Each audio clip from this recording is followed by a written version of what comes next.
일본에서도 또 어제 사실상 좀 뭐랄까요?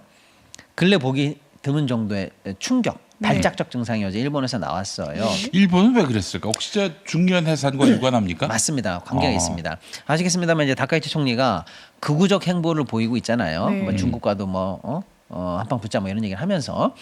근데 뭐 그런 식의 극우적 행보가 일본을 힘들게 한다라고 우리는 걱정하지만 정작 일본 내에서는 내수 인기는 좋은 거예요. 그래. 본때를 보여줘라. 이런 거 있잖아요. 네. 예. 외국과 싸우면 원래 리더들의 인기는 좋아지잖아요. 그래서 다카이 총리가 인기가 좋은 거예요. 그러면 인기가 지금 아시겠습니다만 지금 아주 저 위험한 동거 중이잖아요. 예, 집권 여당이. 네. 예. 그동안 뭐 한참 동거를 했던 한지붕으로 같이 살았던 공명당과 네. 빠이빠이를 하고 네. 구구 정당을 이제 겨우겨우 업어가지고 이제 자민당이 집권하는 중인데 네. 불안하다 이거죠. 예, 그래서 이런 정도의 아슬아슬한 과반 세력 가지고 다카이치나 자민당이 밀고 나갈 수 없다 이렇게 생각한 거예요. 근데 마침 지금 국내적으로 인기가 좋잖아요. 네. 그래서 이제 중의원 해산하고 재선거를 하겠다는 입장이에요. 그런데 지금 보니까 묘한 게 네. 본인 다카이치 인기는 좋아요. 네. 그게 이제 진짜 좋아하는 걸 수도 있고 아니면 지금 대외적으로 방금 말씀드린 이런 사태 때문에 일단 힘이 몰리는 느낌으로 좋던 어쨌거나 개인 다카이치 인기는 좋습니다. 이 정부의 리더십이 흔들리면 경제도 불안하다 해서 네. 별로 좋아하진 않지만 다카이치를 그렇죠. 밀어주는. 예를 들어서 그런 우리도 정도. 갑자기 뭐 중국이랑 뭐 일본이랑 막 싸우고 있으면 저 대통령 마음에 안 들어도 그래도 일단 우리끼리 뭉쳐서 해야 될 거 아니야. 그렇죠. 예를 들면 이럴 수 있는 거죠. 전쟁이 네, 나거나 이러면. 네. 그런 것처럼 좀 다카이치 개인 인기는 좋은데 자민당 인기는 좋지가 않아요. 그러니까 자민당 인기가 다카이치 인기 개인만 못 따라가는 중입니다. 네. 그런데 지금 승부수가 걸리는 거잖아요. 다카이치 입장에서는 총선이야라고 지금 재선거를 딱 하게 네. 되면 어쨌거나 아슬아슬한 선거구나 이런 데서 많이 이겨야 되잖아요. 네. 그러니까 총선용 공약이 나와야 됩니다. 그게 뭐냐? 이제 여러 가지가 나와 있는데 우리 뭐 산업을 키우겠다라고 하면서 열 몇 개 산업을 딱딱딱 찍어서 여기 얼마 해서 키우겠다라고 하는 이른바 이제 돈 뿌리기 성장 정책이 얘기가 되고 있고 네. 그건 일단 국민들이 체감하기엔 그래도 한 단계를 건너가야 되잖아요. 그래서 결정적으로 지금 국민들이 직접 체감할 수 있도록 소비세 감세 정책도 한다는 거예요. 네. 그러니까 갑자기 국민들한테 당신들이 내는 세금 깎아줄게. 우리로 네. 치면 예를 들어 부가세니, 네. 뭐 부동산세니 네. 이런 거 있잖아요. 네. 이런 걸 갑자기 깎아준다고 하니까 나 살기 힘든데 사실 일본의 실질적인 경제 수준이 이미 우리 밑이에요. 그렇죠. 그러니까 굉장히 살기 힘든데 소득 벌어봐야 세금 다 내고 있는데 힘든데라고 하는 국민들한테 세금 깎아준대라고 하는 소위 말하는 감세 정책을 통해서 선거를 뚫어가려고 하는 얘기들이 지금 나오는 네. 거예요. 그렇네요. 그런데 그럼 거기서 감세 깎아준 걸로 네. 재정은 어떻게 할 거야? 그러니까요. 예를 들어 우리 돈으로 하면 그냥 한 5조 정도 소비세 깎아준다. 5조 어디서 만들 거야? 50조 어떻게 만들 거야? 우리 돈으로 치면 예를 들어서 네. 어떻게 할 건데? 라고 하니까 그건 대책이 없지. 라고 해서 그 얘기는 안 하는 거예요. 거기서 감세된 것만큼 나머지 추가 재원을 어디서 조달할지에 관한 내용이 없이 감세하겠다, 재정 확대하겠다, 뭐 하겠다 하는 중입니다. 그래서 국채 수익률이 급등했군요. 그러면 시장은 뭐라고 그러겠어요? 세금을 국민한테 깎아주게 되면 네. 빵꾸난 건 어떻게 하겠어요? 또 국채 발행하겠지. 그러니까요. 그럼 또 똑같습니다. 네. 국채 발행하니까 또 어떻게 돼요? 금리. 국채 흔해지니까 또 국채 수익률이 올라가잖아요. 그래서 어저께 일본 국채 수익률이 얼마나 올라갔느냐면 이게 어느 정도예요? 그런데 하나 더 어. 이런 상황이라서 이거 예? 큰일 났네라고 걱정을 하고 있는 중인데 네. 마침 어제 일본에서 국채 관련해서 이제 20년물 입찰이 있는 날이었어요. 그런데 실제 응찰률이 3.19로 집계가 됐는데 네. 직전 입찰 4.10보다 무려 또 이 12개월 평균인 3.34보다도 밑돌았어요. 그러니까 사람들이 야 지금 일본 국채 누가 사냐? 앞으로 더 똥값 될 건데. 그러네. 이렇게 하니까 이제 네. 인기가 시들해진 거예요. 그러니까 하고 있는 정책마다 금리를 올려 붙일 수밖에 없는 정책을 하고 있는데 실제로 어제 프로들이 이게 기관이죠. 네. 프로들의 국채 입찰을 보니까 이거 영 인기가 시들한 거예요. 이야. 무조건 금리 인상이다. 채권 수익률 무조건 올라간다. 이렇게 시장이 베팅을 딱 하고 나니까 어제 일본 40년물 금리가 네. 이거는 이 40년물짜리가 나온 이래로 처음이에요. 처음으로 4%가 넘었습니다. 그리고 30년물도 14PB가 오르고 20년물은 그러니까 일본 모든 국채가 어제 네. 수익률이 다 저렇게 발작적으로 올라 버렸어요. 그러니까 미국이 지금 그린란드 관련해서 불안감을 던졌더니 미국 국채 수익률이 오르고 미국 금리가 올라갔죠. 네. 일본이 또 이런 자중 질환을 통해서 금리 발작을 해냈죠. 네.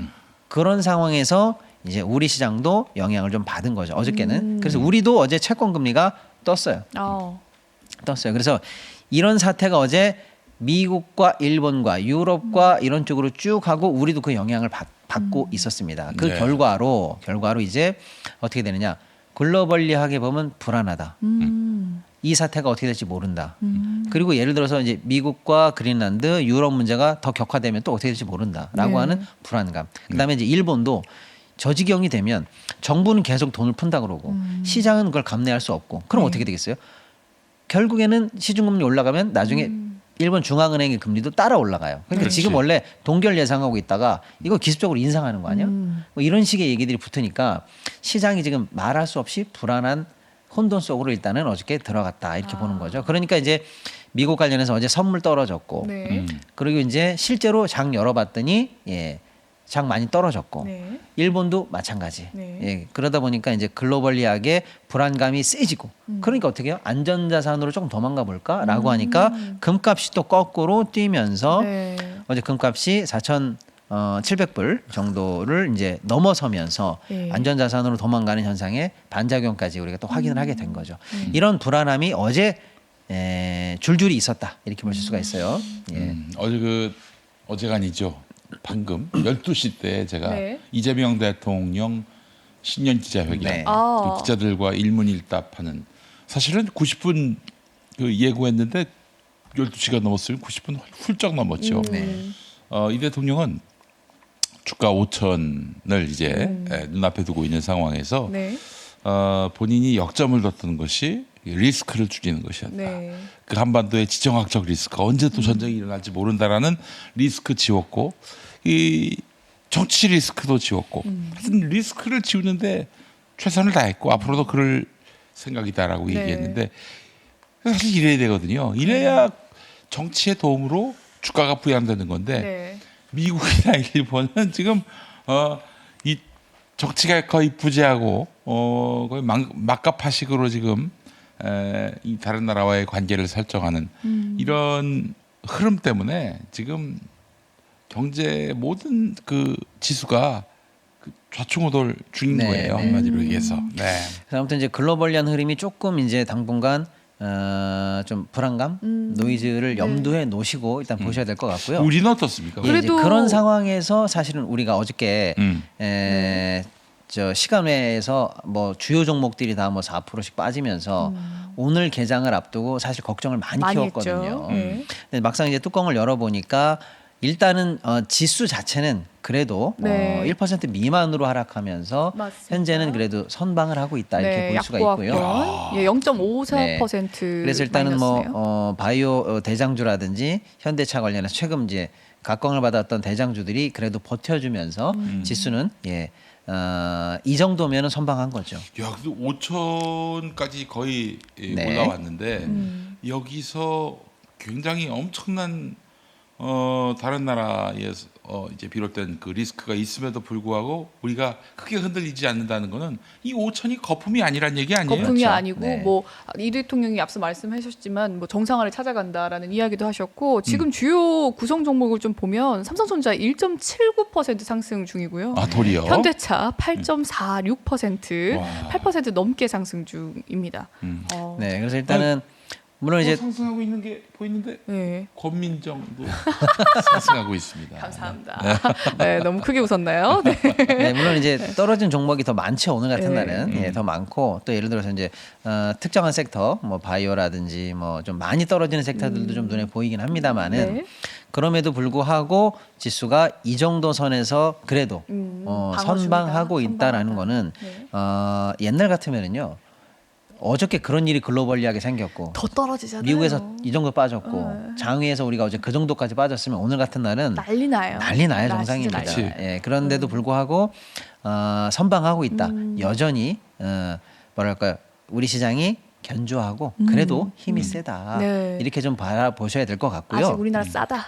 네, 그리고 문제는 지금 5천 코앞에서 조금 조정 중인 겁니다. 네. 음. 연말에 끝날 때가 4,200이에요. 음. 4,200도 사실은 어마어마한 겁니다. 그러니까요. 그렇죠. 2,300. 2,600인가 그랬어. 예. 저기 정권 이렇게 그렇죠. 인수했을 때. 인수했을 때 맞아요. 2,600이고 이재명 대통령 출마할 때가 2,400, 300이에요. 근데 이제 사실 연말에 4,200으로 끝난 것도 어마어마한 거고. 그렇지. 그렇죠. 지금 어저께까지 13거래일? 12거래일 12거래일? 연속 상승이었어요. 네, 연속 상승. 네, 어저께 이제 13거래일 못 해가지고 12거래일 네. 됐지만 어쨌거나 대단한 기록을 세우고 여기까지 왔기 때문에 조정은 필수입니다. 조정을 좀 해가면서 마침 다져가야 돼요. 조금 죄송한 그죠? 말씀입니다. 이제 떨어지신 분들에게 이제는 좀 죄송한 말씀입니다만 그냥 예를 들어서 한 발짝 멀리 떨어져서 봤을 때 사실은 울고 싶은데 뺨 때린 격이라고 볼 수도 있는 거예요. 한 번쯤 울고 털고 가야 됩니다. 그렇지. 그게 이제 조정인데 네. 조정의 의미에 대해서만 살짝 말씀드리면 건강한 조정 꼭 필요해요. 예를 들면 이런 거예요.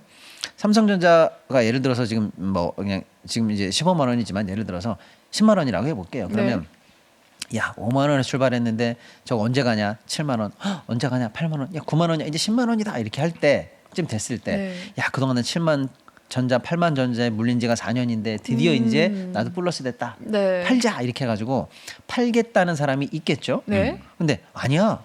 앞으로 13, 14 갈 것 같아. 난 지금이 더 싸다고 생각해. 들어가야 돼. 라고 하는 사람들이 이 시선이 교차하는 게 이게 시장이잖아요. 네. 그런 측면에서 기존에 들고 있던 사람도 여기가 고점이야라고 생각하는 사람은 이제 파는 거고 아니야. 더 갈 거라고 해서 난 안 팔아. 이런 사람이 있는 거죠. 그렇죠. 그 중에서 여기가 고점이야라고 생각해서 이제 하방을 예상하는 사람들이 파는 거죠. 그 보유하고 네, 있는 맞죠. 사람 중에서 네.